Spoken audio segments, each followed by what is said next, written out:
Hi there, my name's John Stevens, pastor of Zion Lutheran Church in Oregon City, Oregon, and we're part of the ELCA. And welcome to Dollar Store Children's Sermons, where we take a look at the lectionary text and we tie them to an item from the Dollar Tree.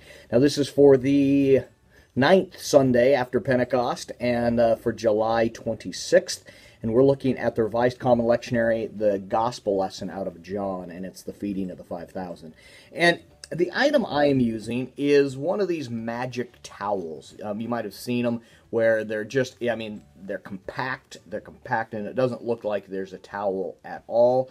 But when you soak it in water and you unwrap it and you soak it in water, it expands as the water comes up and it expands and becomes a bit larger. And the theme I'm going with is God's grace overflows. And this idea that this here doesn't look like much, but when immersed in water, it expands and becomes bigger and becomes more usable and impressive. And I'm thinking of in the feeding of the 5,000 when they've got they've got the 5 loaves and the 2 fish, and this doesn't seem that impressive. What can God do with this? When we look at ourselves and we go, this doesn't look that impressive. What can God do with this? And the idea that in the waters of baptism, and that's where the tie-in of the towel, in this water of baptism, God claims us and gives us gifts and claims us and says, you are my child, I love you, and God's grace overflows upon us. And God sees us and claims us and loves us before we can do anything else. He has compassion on the people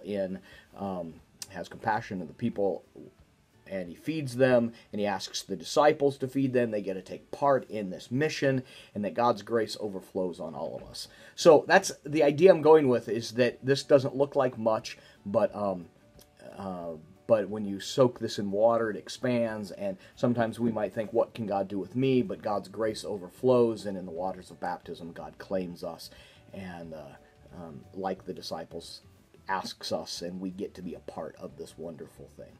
So, all right, that's the idea I'm going with. Thanks for stopping by. I hope it's a springboard for your own children's sermon, and hope you have a blessed week. Thanks.